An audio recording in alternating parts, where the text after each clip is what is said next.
Hello दोस्तों, नमस्ते। आज हम लोग डार्विनवाद के बारे में पढ़ेंगे, ठीक है। ब्रिटेन के प्रसिद्ध प्रकृतिवादी वैज्ञानिक चार्ल्स रॉबर्ट डार्विन का जन्म 1809 में तथा मृत्यु 1882 में हुई थी। लेमार के बाद विकास के संबंध में प्राकृतिक वर्ण का सिद्धांत दिया, जिसे हम नेचुरल सिलेक्शन के नाम से जानते हैं। सन 1831 में डार्विन ने बीगल नाम बहुत इंपॉर्टेंट है बीगल नामक जहाज में लगभग 5 वर्ष तक संसार की यात्रा की।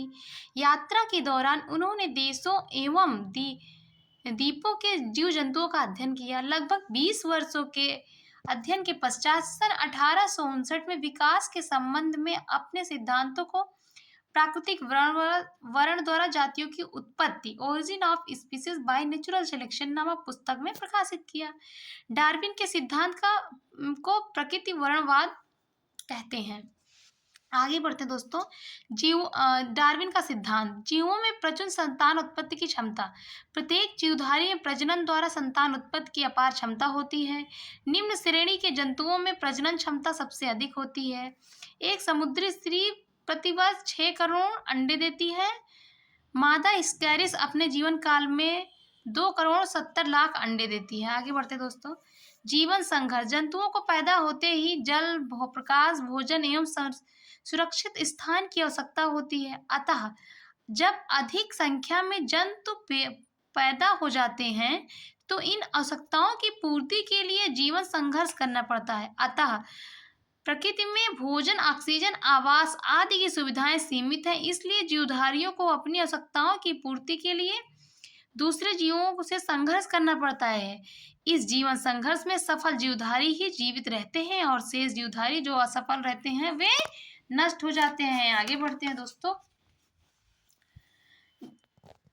ये जीवन संघर्ष 3 प्रकार का होता है: सजातीय संघर्ष, अंतरजातीय संघर्ष और वातावरणीय संघर्ष। हम लोग सजातीय संघर्ष देखेंगे। यह संघर्ष केवल एक ही जाति के जीवधारियों के बीच होता है। यह संघर्ष सबसे अधिक जटिल होता है क्योंकि सभी सदस्यों की आवश्यकता लगभग समान होती है। अंतरजातीय संघर्ष देखें दोस्तों। विभिन्न जातियों के मध्य भोजन, आवास और दूसरे के शत्रु होने के कारण जीवन संघर्ष होता है। उदाहरण मनुष्य का जीवाणु या जीवाणु से संघर्ष होता है। अब हम लोग देखेंगे वातावरणीय संघर्ष। वातावरण के अनुसार अनुकूलन जीवन संघर्ष में सफलता के अत्यंत महत्वपूर्ण है। अर्थात सभी जीवधारियों सूखा, बाढ़, भूकंप, तूफान आदि वातावरणीय दशाओं से बचने के लिए जीवन भर संघर्ष करते रहते हैं। आगे बढ़ते दोस्तों। योग्यतम की उत्तरजीविता। जीवन संघर्ष में वे ही जीव सफल होते हैं जो अपने आप को वातावरण में निरंतर बनाए रखते हैं और उनमें होने वाले परिवर्तनों के अनुसार अपने आप को खुद को बदलते रहते हैं। जो जीव ऐसा नहीं कर पाते वे शीघ्र समाप्त हो जाते हैं। अब हम लोग देखेंगे दोस्तों नंबर 4, विभिन्नताएं और उसकी वंशागति। सभी जीवों में कुछ न कुछ विभिन्नताएं अवश्य होती हैं। एक ही माता पिता की संतानें एक समान नहीं होती। इसी प्रकार प्रकृति में अन्य जीव जातियों के जीवों में भी विभिन्नताएं मिलती हैं और ये संतानों में वंशागति होती है। जुड़वा बच्चों को छोड़कर 2 सजातीय सदस्य एक जैसे नहीं हो जाते। वातावरण से अनुकूलन।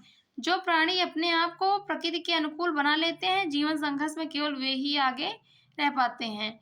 जो ऐसा नहीं कर पाता वे समाप्त हो जाते हैं। आगे बढ़ते हैं दोस्तों। नई पीढ़ी, नई जातियों की उत्पत्ति।